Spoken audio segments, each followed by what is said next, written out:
Please like and subscribe my channel and share.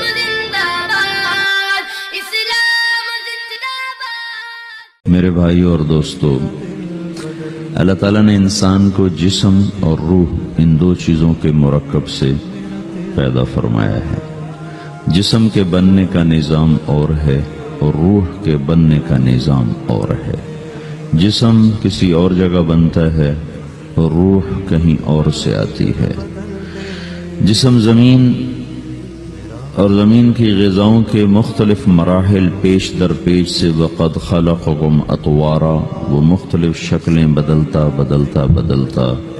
ایک روپ میں ڈھلتا ہے، اور روح ایک لطیف اللہ کا امر ہے جس کا علم انسان کو نہیں دیا گیا۔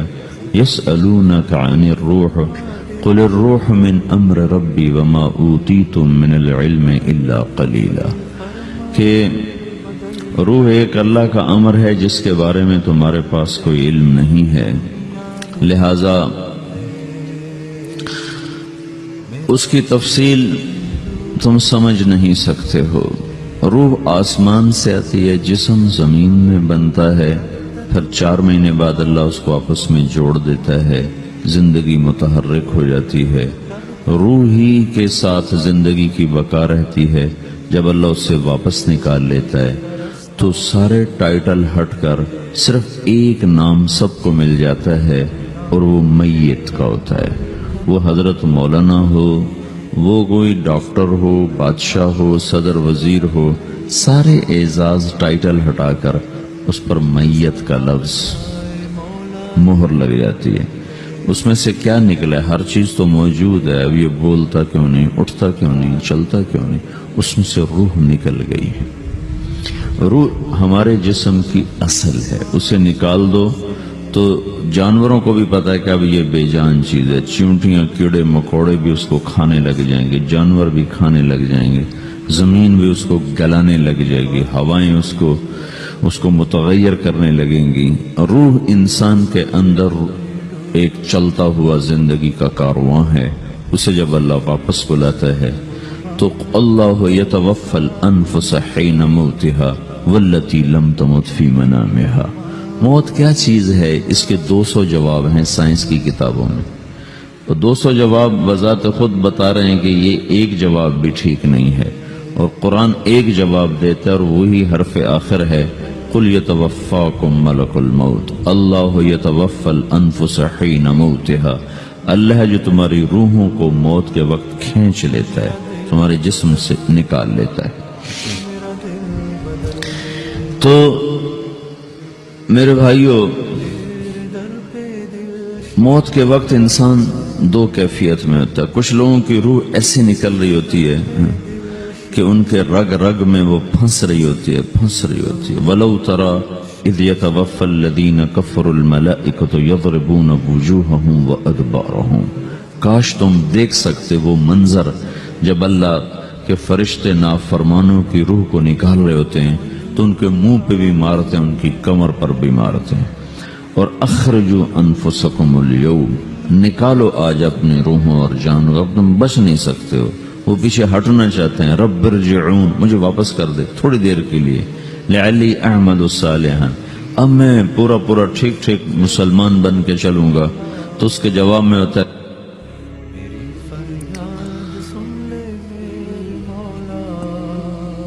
اور حدیث پاک میں آتا ہے کہ ملک الموت اترتا ہے، اس کے ساتھ 4 فرشتے ہوتے ہیں۔ وہ 4 فرشتے آتے ہیں، اس کی پٹائی شروع کر دیتے ہیں۔ ابھی پرسوں یہ حدیث میں نے پڑھی ابن ماجہ میں کہ ملک الموت کہتا ہے ایتھا النفس الخبیثہ کانت فی الجسد الخبیث، اے خبیث روح جو خبیث جسم میں تھی، اخرج، باہر آؤ۔ اب وہ واپس تو ہو نہیں سکتا، اپنے آپ کو روک تو سکتا نہیں، تو وہ حیران، پریشان، خوف زدہ، تو اس کے جواب میں اس کو ملک الموت کہتا ابشری بحمیم وغساق وآخر من شکلہ ازواج، تیار ہو جاؤ خوفناک عذاب کے لیے اور کھولتے پانیوں کے لیے، کانٹے دار جھاڑیوں کے لیے اور بے شمار عذاب کی شکلوں کے لیے۔ تو اس کی روح کو جب کھینچتے ہیں تو رگ رگ سے وہ کٹ کٹ کے نکلتی ہے، تو سارا وجود زیر و زبر ہوتا ہے، سکرات کا درد ساری دنیا کے دردوں پر حاوی ہے۔ جب اس کی روح نکلتی ہے اور اس کو لے کر آسمان پر چلتے ہیں تو دروازے پر پہنچتے ہیں تو اندر سے فرشتے پوچھتے ہیں کون ہے؟ کہتے ہیں فلاں فلاں کا بیٹا ہے۔ کا نفس خبیثہ فی الجسد الخبیث، یہ تو وہی بدماش ہے جو بدماش جسم میں تھا، یہ وہ بدبخت روح ہے جو بدبخت جسم میں تھی، اس کے لیے آسمان کے دروازے نہیں کھل سکتے، اسے واپس کر دیا جائے۔ تو آسمان کے دروازے لا تفتح لهم ابواب السماء ولا يدخلون الجنة حتى يلج الجمل في سم الخياط، کہ ان کے لیے آسمان کے دروازے نہیں کھلیں گے اور ان کے لیے جنت کے دروازے نہیں کھلیں گے، پھر یہ وہاں سے نیچے گرائے جاتے ہیں جو اللہ کا قید خانہ ہے سجین۔ وما ادراک ما سجین کتاب مرقوم، وہ تمہیں خبر نہیں کہ وہ کیا خوفناک قید خانہ ہے جو اللہ تعالیٰ نے بنایا ہے، اسے وہاں دھکیل دیا جاتا ہے۔ پھر قیامت تک اس کے لیے انتظار کی گھڑیاں ہیں اور عذاب کی شدت ہے۔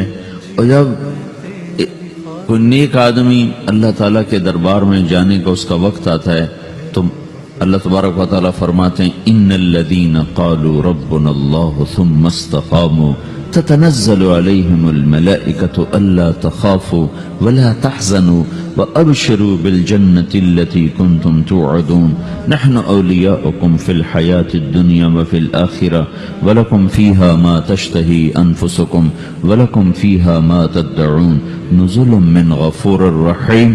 جب کوئی نیک مرد عورت کے جانے کا وقت آتا ہے تو اس کے لیے بھی فرشتے آتے ہیں اور آ کر اس کو خوشخبری دیتے ہیں اور آ کر اس کو تسلی دیتے ہیں کہ آپ غم نہ کریں، پیچھے والے بھی آپ کو مل جائیں گے، آپ خوف نہ کریں، آگے ساری منزلیں آپ کے لیے آسان ہیں، آپ کے لیے جنت بھی تیار ہے، رب بھی مہربان ہے۔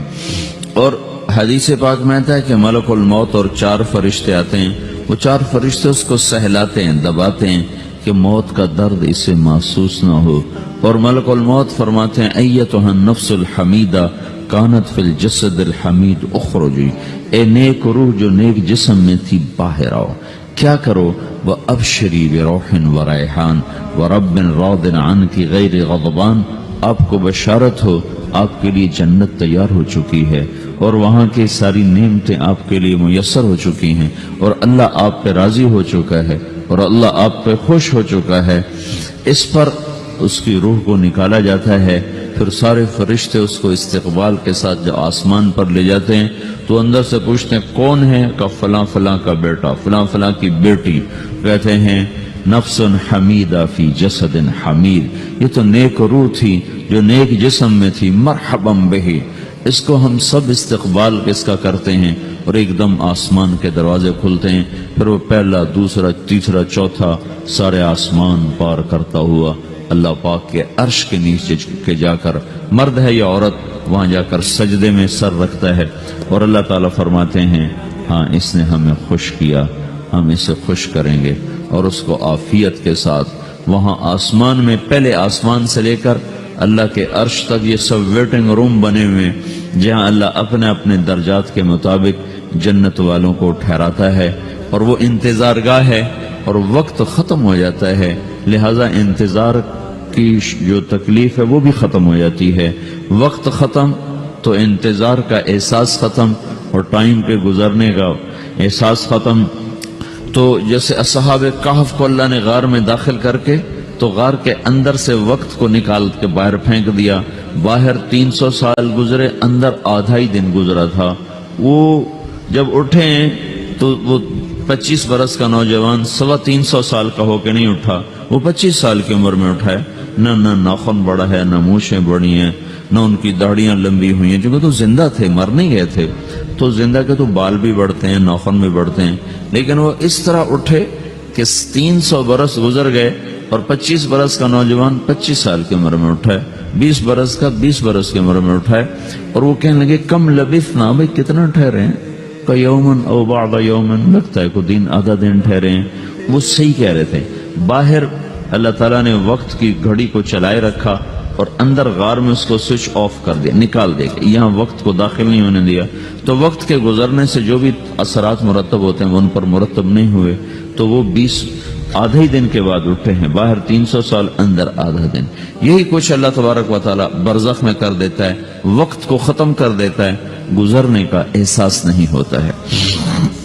تو اس طرح میرے عزیزو، یہ دو موتیں ہر انسان دیکھتا ہے، یا وہ جنت کے فرشتوں کا استقبال دیکھتا ہے یا جہنم کے فرشتوں کی مار اور پٹائی کو سہتا ہے۔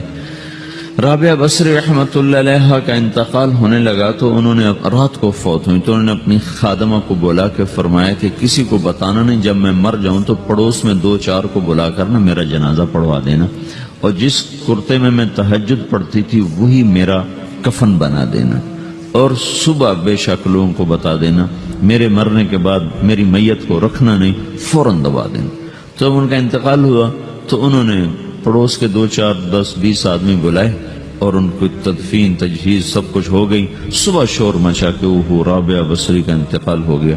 تو اگلے دن وہ خواب میں اس خادمہ کو ملی اور کہا بیٹی تیری بڑی مہربانی، تو نے میری وصیت کے مطابق عمل کیا۔ اس نے دیکھا کہ انہوں نے ایک خوبصورت سبز لباس پہنا ہوا ہے، تو وہ فرمانے لگی، انہوں نے سوال کیا کہ آپ کے ساتھ قبر میں کیا ہوا؟ تو وہ کہنے لگی کہ میرے پاس منکر نکیر آئے تھے اور مجھ سے کہنے لگے من رب کی، تیرا رب کون ہے؟ تو میں نے کہا سبحان اللہ، 40 برس جس کو میں نہ بھولا سکی اس کو 4 ہاتھ زمین میں آ کے میں بھول جاؤں گی۔ ان کا 42 برس کی عمر میں انتقال ہوا تھا۔ تو وہ کہنے لگے سبحان اللہ، جس کو میں 40 برس نہ بھولا سکی میں اسے 4 ہاتھ زمین کے اندر آ کے بھول جاؤں گی۔ تو منکر نکیر کہنے لگے اس کا کیا حساب لینا؟ پھر انہوں نے پوچھا کہ وہ آپ کا وہ کرتا کہاں گیا تہجد والا جس میں آپ کو کفن دیا تھا؟ کہا وہ اللہ نے مجھ سے لے لیا ہے اور میرے اعمال کے خزانے میں رکھ دیا ہے، قیامت کے دن میرا وہ کرتا بھی میرے ترازو میں تولا جائے گا، اور مجھے یہ لباس پہنایا ہے جو جنت کا لباس ہے۔ یہ بھی ایک موت ہے، اس طرح بھی لوگ مرتے ہیں۔ اور دوسری بھی ایک موت ہے، ہمارے علاقے کی بتا رہا ہوں، اپنے علاقے کی۔ ایک ذمہ دار مر گیا، اس کی قبر کھودی، ساری بچھوؤں سے بھری ہو، ایسے جیسے چیونٹیاں پھر رہی ہوتی، تو انہیں وہ بند کر کے دوسری کھودی، ساری بچھوؤں سے بھری ہوئی، پھر وہ بند کر کے تیسری کھودی، ساری بچھوؤں سے بھری ہوئی۔ قبرستان میں اتنے بچھو کہاں سے آ گئے؟ یہ زمین کے بچھو نہیں ہے، یہ آخرت کی بلائیں ہیں جس کے ساتھ اب اسے قیامت تک رہنا ہے اور گزارا کرنا ہے۔ تو یہ 2 طرح کی موتیں روزانہ لوگ مرتے ہیں، روزانہ لوگ مرتے ہیں۔ جب نماز کا وقت ہوتا ہے ملک الموت ساری دنیا کا چکر لگاتا ہے اور دیکھتا ہے کون پڑھ رہا ہے کون نہیں پڑھ رہا، کون پڑھ رہا ہے کون نہیں پڑھ رہا۔ جو نماز کی پابندی کرتا ہے اس کی موت آسانی سے ہوتی، جو نماز میں غفلت کرتا ہے اس کے ساتھ موت کے وقت شدت اور سختی اختیار کی جاتی۔ تو بھائیو، یہ ایک جسم ہے، ایک روح ہے۔ روح باقی رہنے والی چیز ہے، جسم مٹ جاتا ہے، پھر اللہ سے قیامت کے دن نیا جسم عطا فرمائے گا، ایک نیا جسم دیا جائے گا۔ روح وہی ہے جو اللہ کے خزانوں میں جمع ہو جاتی ہے۔ نافرمان کی سیاہ کالی روح ہوتی ہے، فرما بردار کی روشن چمکدار روح ہوتی ہے۔ تو اللہ نے کچھ تقاضے جسم کے رکھے ہیں اور کچھ روح کے رکھے ہیں۔ جسم کے تقاضے پورے نہ کرو تو یہ پریشان ہو جاتا ہے، روح کے تقاضے پورے نہ کرو تو یہ پریشان ہو جاتی ہے۔ روح کی پریشانی جسم سے زیادہ ہے، چونکہ روح کی طاقت جسم سے زیادہ ہے۔ جسم مٹی سے بنا ہے، اس کی غذا بھی مٹی سے نکلتی ہے۔ روح آسمان سے ہے، اس کی غذا بھی آسمان سے ہے۔ روح کا تعلق جب تک اللہ سے نہیں جڑتا اس سے بھوک اور پیاس لگتی رہتی ہے۔ جسم کو جب تک روٹی اور پانی نہ ملے یہ تڑپتا اور پریشان رہتا ہے۔ جیسے اللہ تعالیٰ نے ہمارے جسم میں روٹی اور پانی کی طلب کو بے ساختہ رکھ دیا ہے۔ میں بیان کے دوران بھی پانی پی رہا ہوں، آپ دیکھ رہے ہیں کہ میرا حلق سوکھ جاتا ہے، مجھے طلب محسوس ہوتی ہے پانی، حلق سوکھتا ہے پانی کی طرف بھاگتے ہیں، بھوک لگتی ہم روٹی کی طرف بھاگتے ہیں۔ یہ ایک ایسا اندر میں آٹومیٹک سسٹم ہے کہ ہم اس کو آف نہیں کر سکتے۔ یہ سوتے سوتے بھی بھوک کی وجہ سے آنکھ کھل جاتی، سوتے سوتے پیاس کی وجہ سے آنکھ کھل جاتی ہے۔ یہ ایسا خود اللہ تعالیٰ نے ساختہ نظام بنایا ہے کہ آپ اپنے جسم میں روٹی اور پانی کی طلب کو نہیں نکال سکتے۔ میرے عزیزو، ٹھیک اسی طرح اللہ نے انسانی روح میں اپنی طلب رکھ دی ہے اور اپنے رسول کی طلب رکھ دی ہے۔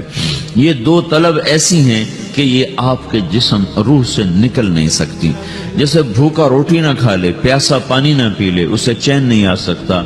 وہ روح جو اللہ اور اس کے رسول سے نہ آشنا ہے، جب تک وہ وہاں تک پہنچ نہیں جاتی اسے چین نہیں آ سکتا، اس کا اندر پریشان رہے گا۔ 1997 میں جب جنید جمشید سے میری پہلی ملاقات ہوئی تو اس نے مجھ سے یہ سوال کیا کہ مولوی صاحب، ایک پاکستانی نوجوان جس گلیمر کو خوابوں میں دیکھتا ہے، وہ گلیمر تو مجھے زندگی میں ویسے ہی حاصل ہے۔ میرے چاروں طرف زندگی کا رقص ہے اور میری زندگی کی ہر خواہش، ہر تمنا پوری ہے، اس کے باوجود میرے اندر اندھیرا ہے، میرے اندر خلا ہے۔ مجھے لگتا ہے میں وہ کشتی ہوں جس کا کوئی ساحل نہیں، جس کی کوئی سمت نہیں۔ www.dasquran.com تو ایسا نہیں ہونا چاہیے۔ ایک عام لڑکا تو کہتا ہے ہائے کاش یہ ہوتا، اس کو وہ نہیں ہو رہا تو پھر وہ پریشان ہے، ہائے یہ ہوتا، ہائے وہ ہوتا۔ تو میں تو ہائے نہیں کرتا ہوں، میری تو ہر لذت اور خواہش میرے سامنے تشتری میں سجا کے پیش کی جا رہی۔ میں کیوں ایسا کر رہا ہوں؟ میں ہائے ہائے کیوں کر رہا ہوں؟ میرا اندر ویران کیوں ہے؟ میرے اندر میں خلا کیوں ہے؟ یہ وہی خلا ہے کہ وہ روح کی پیاس کو شراب میں بجھانا چاہتا ہے، وہ روح کی پیاس کو لڑکی میں بجھانا چاہتا ہے، وہ روح کی پیاس کو موسیقی سے بجھانا چاہتا ہے، وہ روح کی پیاس کو دنیا کی رعنائیوں میں 5 اسٹار ہوٹلوں سے بجھانا چاہتا ہے۔ روح کیا جانے روٹی کیا ہے، شراب کیا ہے، پانی کیا ہے، عورت کیا ہے، موسیقی کیا ہے، گھنگرو کیا ہے، پائل کیا ہے، چھنکار کیا ہے، روح کو ان چیزوں کی کیا خبر؟ امریکہ میں ہماری ایک جماعت تھی تو 4 لڑکیاں 2 لڑکے مسلمان ہیں۔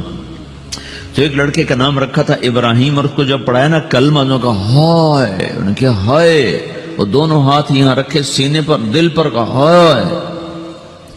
تو ہمارے ساتھی ہیں ڈاکٹر اختر، وہ کہنے لگے کیا ہوا کیا ہوا؟ کہنے لگا جب سے ہوش سنبھالا یہ جگہ خالی تھی،